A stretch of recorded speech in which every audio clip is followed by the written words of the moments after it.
It's another day, another dollar. I'm happy to be back in the studio. Today we talking some NBA ball. We dropped some picks on the college games. Go check that out. If you haven't already, subscribe. Leave a like if you would like right now. Tune in. You can leave the like at the end. Do what you want to do. But make sure you hit that subscribe button. Need that. I got my guy Jordan over here working the switcher. We getting ready to talk some ball. We missed a day in the studio, but we got to discuss the game that took place 2 days ago between the Denver Nuggets and Anthony Edwards and the Minnesota Timberwolves. Jordan, did you see the game? Sadly, I didn't. You didn't. Okay. Well, as I break this down, Okay. I want you to go find the clip, find the last 15 seconds of that game, please, and watch that. Now, I'm the biggest Russell Westbrook fan. I am. That's my guy. Been watching him back in OKC, doing his thing. Went out there to LA, did his thing. Was in Houston, did his thing over there. Things ain't always been the greatest. People ain't always rock with Russ. Russ ain't always rock with the people. But I'll tell you what, I always said, nah, that's league MVP. That's one of the greatest point guards of all time, top 75. He got the jacket. But what I saw from Russell Westbrook 2 days ago, during a historic 61-point performance, a 61-point triple-double from the Joker in a double overtime game where we saw I believe Ant went for 30 plus. We saw perhaps the worst 12 seconds of basketball from one individual, maybe ever. The only other thing that kind of comes to my mind when I think of something like this is Brandon Knight. Yeah, Brandon Knight, whenever he smoked that layup. That's about the only other thing, man. But what I saw in the last 15 seconds, last 12 seconds to be exact, from Russell Westbrook,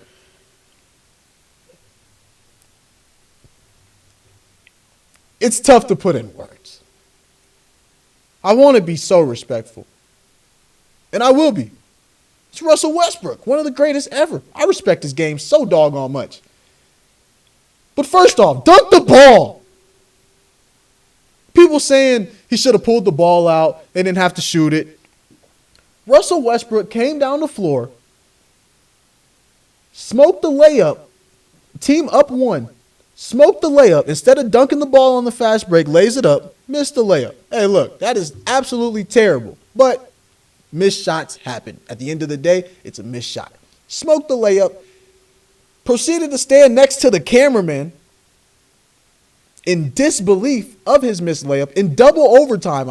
I'm double overtime. Game on the line. The Wolves, what do? Rebound the ball. Run down the floor. It takes Russ about 2 to 3 seconds to recruit. He's about 3 to 4 steps late. Not a step behind. No, about 3 to 4 steps behind. Runs down the floor. They swing it over. They kick it to the wing because there's a Wolf wide open. Russ launched his body at the man, and it was a blatant foul. A blatant foul on a shot that was not going in. Okay? Now, off first glance, I'm like, ref, you can't call a foul. Last second, the Nuggets just secured the victory. You could not call that a foul. And then they showed the replay. Russ just threw his body at bro. Like, you can't not call the foul as a referee. You don't want to make that call in the situation and kind of determine the game. But you can't let that slide. The Wolves go and knock down the free throws, win the game. Joker's 61-point triple-double is whatever. Jordan, what you think, man? Bro, I just saw the video, bro. Like, I don't know, man. The Russell that I know would dunk the hell out of that ball. Like, he's gonna dunk that ball. Why did he opt for layup? I mean, he might have felt like he was too far out, or in the moment, he caught the ball. I remember he caught the ball like from his left side, so it might have been like kind of an awkward position, like to finish. That sounds like an excuse for me, bro. Russell that I know, that sounds like an... What you talking about, KJ? Come on. We talking about Russell Westbrook. Bro dunks like it's nothing. I don't know, man. Is it trying to play it safe? Maybe. But at the same time, bro, I don't know, man. I just saw the video now. I know you seen the game already, so you probably you had of this kind of feeling now. But I'm in the feeling now, like, what happened? Oh, I was watching it live. Oh my! And I hate to bring it up, but he missed a free throw not too long before that, and it would have like extended the lead. I mean, I wouldn't get mad at that, because even Jokic missed one free throw also. Like, could have helped. So, well, I'm saying Russ missed a free throw to extend the lead, right? Mm-hmm. Then he came down the floor, missed the open layup, pouted about the missed open layup, was 4 steps behind on defense, then fouled a 3-point shooter. That's a bad sequence. And then got into it with the fan. Again, you got to stop, Russ. You got to stop getting into it with the crowd, bro. Unless he called you the hard R, bro, or like called you in general, you gotta chill, Russ.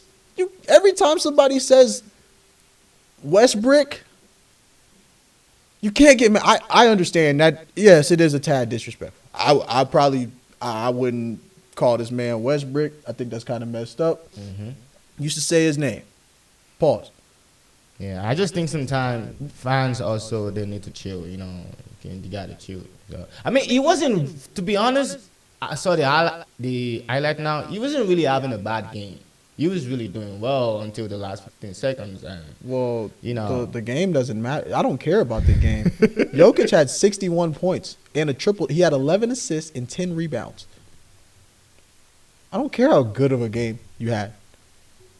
In the last 15 seconds, you smoked the layup, pouted about the smoke layup, and then fouled a 3-point shooter on a shot that had no chance in hell of going in. Man. Now, Russ has an AAU team. Russ has kids that watch him play basketball. Russ would never ever allow one of his players to do what he did there. That's what hurt me. That's what made me say, damn, Russ. And I got to hold him accountable. That's my guy. But I couldn't let that one slide. Yeah. Now, I don't know if you've seen the Lakers. We ride it. Yeah. Yeah. Move up to the 3 seed, I believe.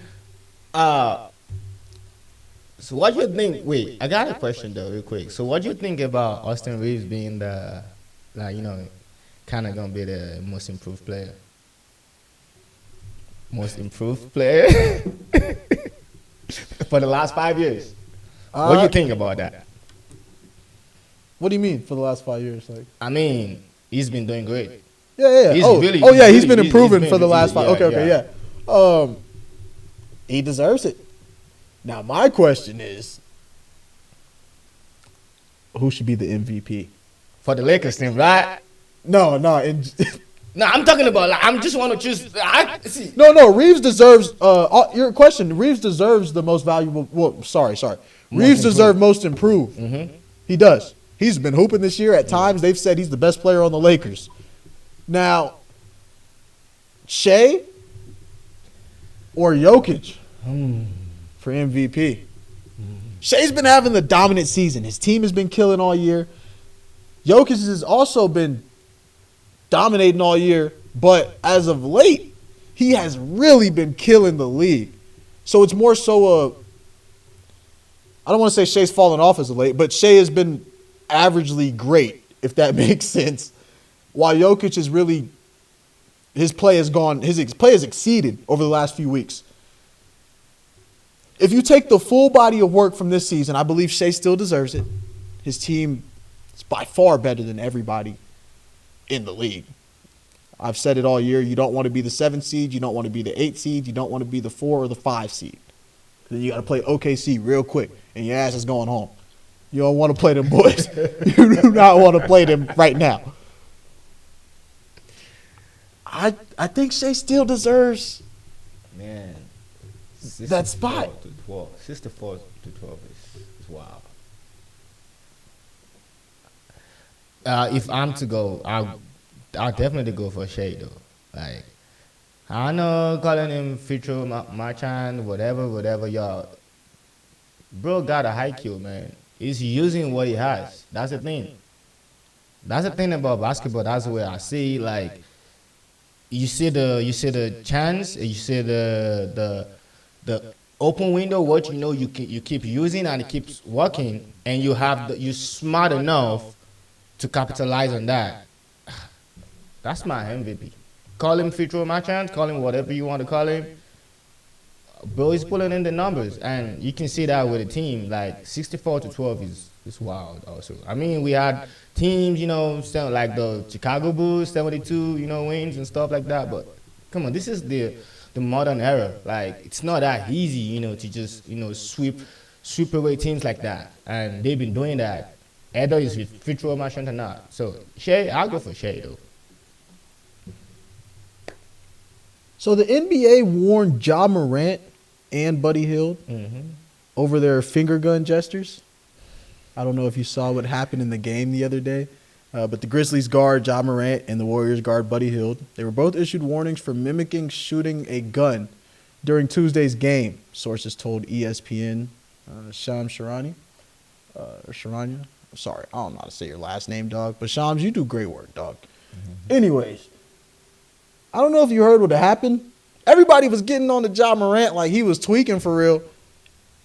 And although I believe Josh should stay away, far, far away from anything that got to do with guns, he was reacting to Buddy Hield. Buddy was on the side, and Buddy went. They were talking about something, but Buddy was like. So Ja Morant responded, just looking at Buddy naturally was like, right back to him. Okay, and I think he kind of went like that or something. Allegedly. I've only seen the video. Ja gotta stop with the gun stuff. Of course, nobody's gonna care that Buddy Hield is involved. Ja gotta.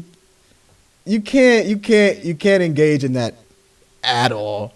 I understand it's really unfortunate because, like I said, I'm watching the clip, and it's like, yo, I think we giving Ja too much for this one. He was, I hate to sound like a kid, but Buddy did it first.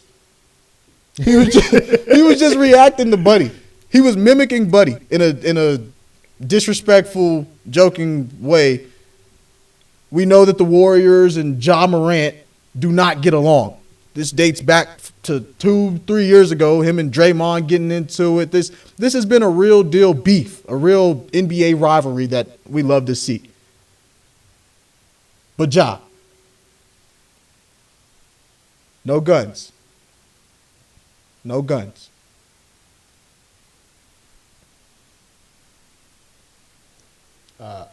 Okay, I see.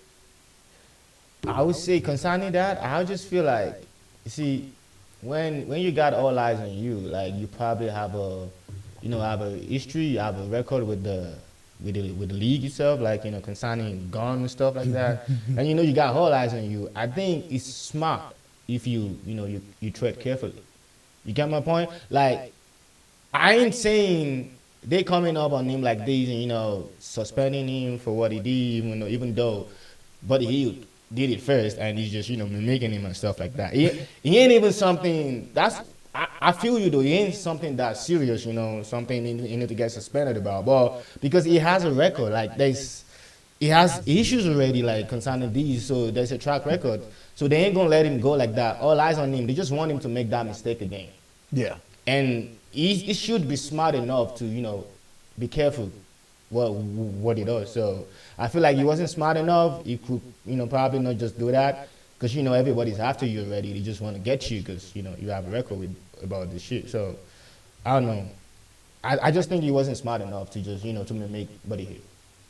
Yeah, I get that. It's just in the moment, I don't know what, like, as an athlete, in that moment, you're fired up.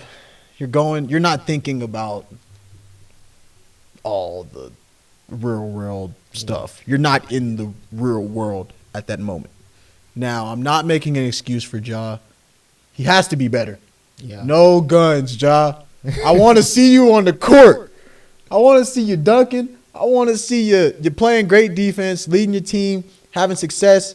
But the Grizzlies have not been as good as we expected them to be this year. We've seen Ja dealing with injuries. He had the torn labrum.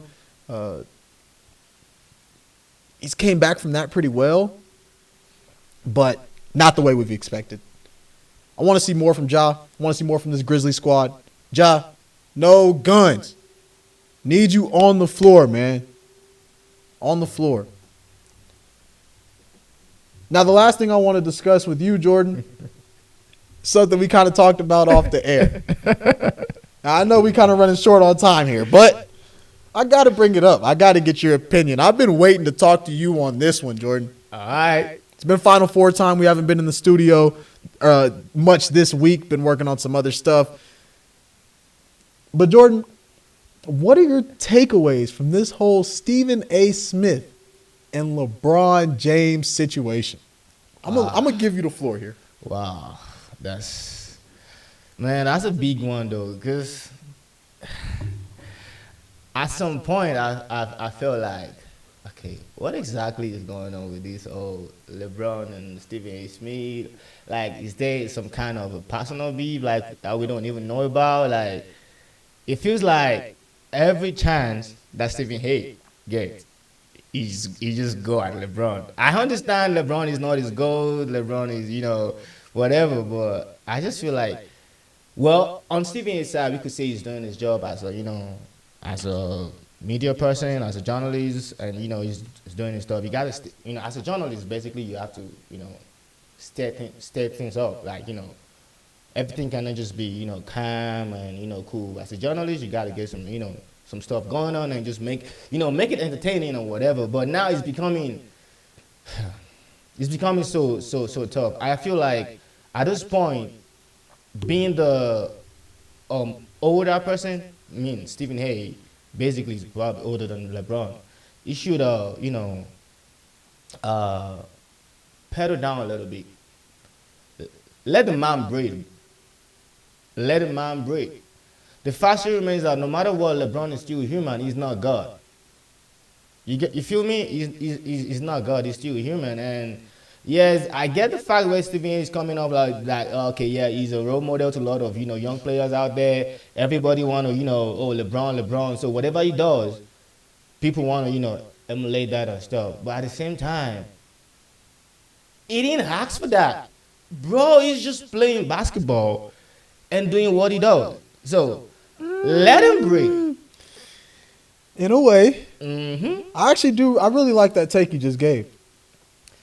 Only thing I gotta say is and you already know, everybody know, I'm Bron's biggest fan now. Used to have a backpack and all that. All right. Bron is not just a basketball player.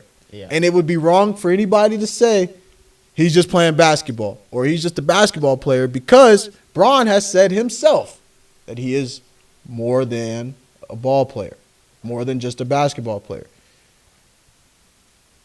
With that,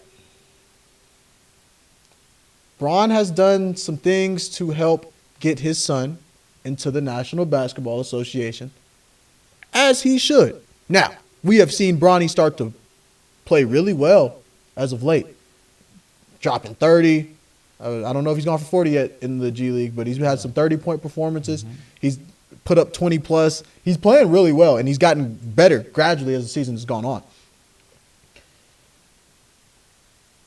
Bron he's done some things. He's put himself in a situation where he's going to be criticized for how he has handled his kids. Bron put his kids in the spotlight. Bron said, my kids are going to be this. Bron said, my kids are going to play in the NBA. Bron said, I'm going to play on the same team as my kid. Bron says, y'all can't draft my kid. Otherwise, he's going overseas. He's not going to suit up for y'all.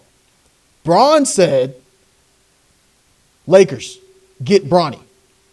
Bron said, Lakers, play Bronny. Opening night. Let's play the last pick of the NBA draft. Okay? It has worked out. I'm proud. I would do the same thing if I was LeBron James and in that situation, in that position of power. I would do the same exact thing. He's done exactly what he should do. But he's put himself in a position to be criticized for the way he has positioned his kids.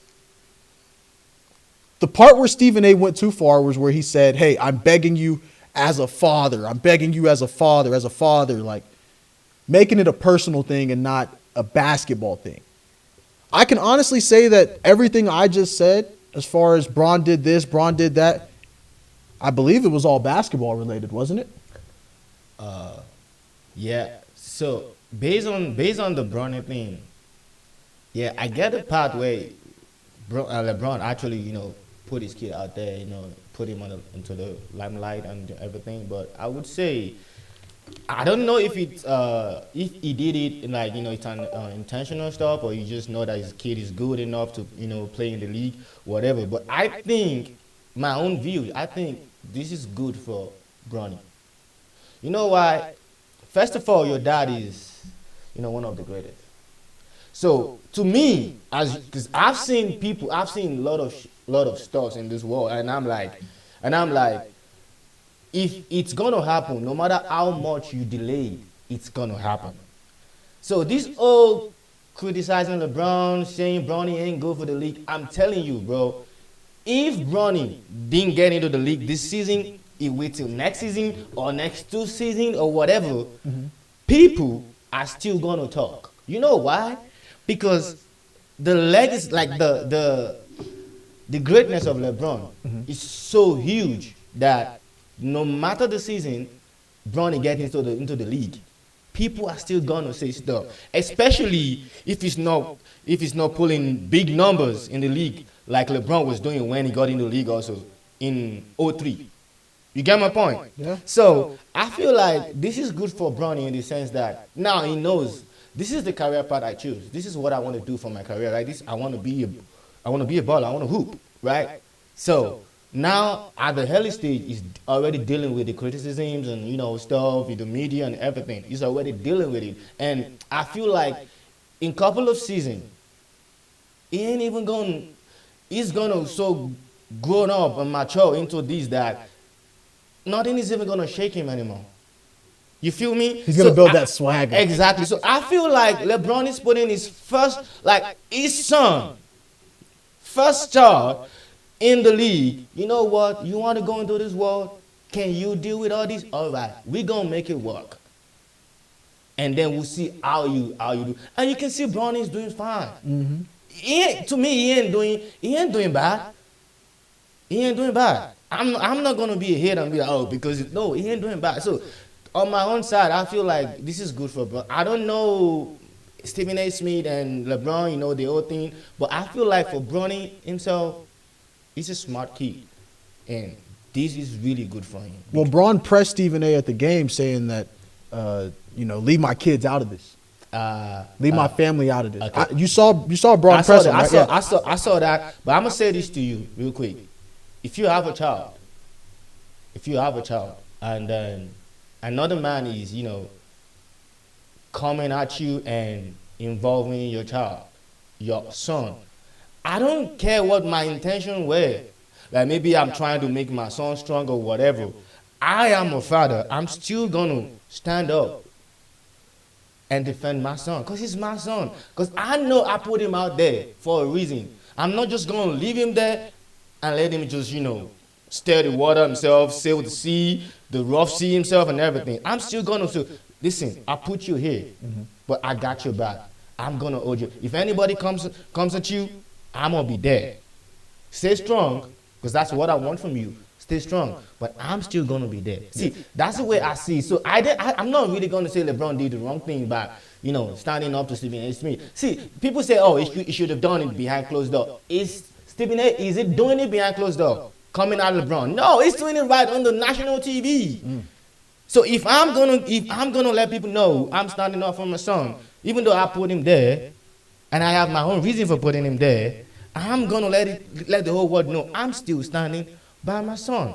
So I ain't seen nothing wrong in what he did, honestly speaking. If you're a father, and most people that have the son playing, hooping and everything, that they're not even in the league now, they know they will always stand behind their son. Even Melo talked about his son not getting called for the McDonald's All-American team. Of course, as a father, I know how good my son is, so I'm definitely gonna defend my son. And I think he's one of the best young hoopers in the country, right there. In New York, he's number one. Yeah, he's right there with Arenas kid and all that. And we've seen Bron. I know we got to get out of here, but speaking of national television, yeah, I feel you. We saw Bron make some really smart business moves on national television. He said, "You know what, Steven? Since you want to, him and Steven beefing, I'll go rock with Pat. I'll go sit down and talk to Pat for a week, for an hour. Yeah, and we know that this was a calculated move. I'm a big Pat McAfee fan. He's a big reason why I am here today and do the things I do. I've been watching him heavy since like 2019, 2020. 2020. And he knew that if he went and talked to Pat, that would really stir up the pot. Because you're talking you're on ESPN talking to Steven's biggest competition in the industry. Yeah. And now you just gave Pat that boost to perhaps push him over Steven. So that was a really calculated move, a great move by Rich Paul and that whole squad. We saw Rich come on the show for 2 or 3 weeks before LeBron came on there. And obviously there was some sort of negotiation that happened. And Bron came in there, talked for about an hour and 12 minutes. And, hey, they got a hit. They went double platinum. You know what I said on my television when I saw the podcast and everything that with LeBron and Pat. I was like, see, this is what I always say. You might be strong, you might be the best, you might be the number one, or you might, have this huge relevance and everything. But if you're only thinking the damage you're gonna do to another man, and you're not thinking of what the other man can do to you, the damage you can receive, then you're not smart. Sorry, did you hear Windhorse in the interview with LeBron? Did you hear the information about Brian Windhorse? I didn't see the whole. You know the reporter that follows Bron, Mm-hmm. the guy that's always followed LeBron Mm-hmm. since he was in high school. Mm-hmm. LeBron's guy, LeBron's inside journalist. Yeah. You know who I'm talking about? I know what you're talking about. Okay. Apparently that guy ain't got shit to do with Bron.